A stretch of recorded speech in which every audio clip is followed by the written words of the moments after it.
বিগত কিছুদিন থেকে কাঁঠাল রোডে কোথাও না কোথাও ঘটছে একাধিক চুরির ঘটনা।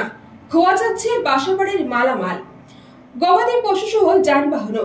চোরেরা হানা দিচ্ছে ছোটখাটো ব্যবসা প্রতিষ্ঠানেও, এমনকি রেহাই পাচ্ছে না মসজিদ মন্দিরও। চোরের এমন উপদ্রবে আতঙ্ক বিরাজ করছে জনমনে। শনিবার রাতে শিলচর কাঁঠাল রোডের ব্যাংক কলোনির পাশে ভাড়া বাড়িতে থাকা এক মাছ ব্যবসায়ীর মাছ চুরি করে নিয়ে যায় দুই চোর। পরে এই মাছ ব্যবসায়ী অসহায় হয়ে রবিবার সকালে যখন ব্যবসার জন্য আবারও মাছ কিনতে যান, তখন তিনি দেখতে পান বুধরাইল বাইপাসে বসে দুই যুবক মাছ বিক্রি করছে। তখন তিনি মাছগুলি দেখে চিনে ফেলেন যে এই মাছগুলো তার। তখন তিনি হাল্লা চিৎকার শুরু করলে স্থানীয় জনগণ এসে দুই চোরকে আটক করেন। পরে খবর দেওয়া হয় পুলিশকে। পুলিশ এসে দুই চোরকে আটক করে থানায় নিয়ে যায়। ধৃত দুই চোর হলো সৌরভ দাস এবং কানাই দাস। তারা দুজনেই ব্যাংক কলোনির পাশে একটি ভাড়া বাড়িতে থাকে।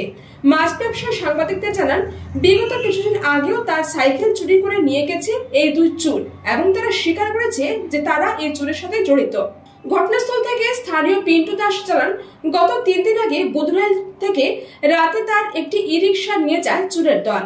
এমনকি গতকাল রাতেও একদল চোরের দল তার বাড়িতে হানা দিয়েছিল। তিনি সন্দেহ করছেন আটক করা এই দুই যুবক চুরির সাথে জড়িত এবং একটি তাদের টিম রয়েছে। তিনি প্রশাসনের কাছে দাবি রাখেন আটক দুই যুবককে কঠোর শাস্তি দেওয়ার জন্য এবং তাদের কাছ থেকে সম্পূর্ণ চুরির তথ্য বের করার জন্য। আমরা ব্যবসা খারাপ যায়, তখন মাছ কালকে আমি বেচতে পারছি না, গরু নিয়ে রাখছি। সকালে ঘুম থেকে উঠে দিকে আমার মাছ নাই, তো মাছ নাই তখন তো আমি আমার পরিবারের লোক মারছি, নাই তো নাই, কিছু করার নাই। এখন সকালে আমি তখন বাইপাস আনতে যাই মাছ আনা, অন যাইতে তারা রাস্তা দিয়ে মাছ দিয়েছে, আমার মাছটা আমি দিকে চিনি ও তারা ধরে নিয়েছি। তোমার ঘর কোন জায়গা? আমি ওইখানে ভাড়া থাকি। ভাড়া তো করে এখানে জায়গার নাম কি? এটা হলো আপনার কাঁঠাল রোড ব্যাংক কলোনি।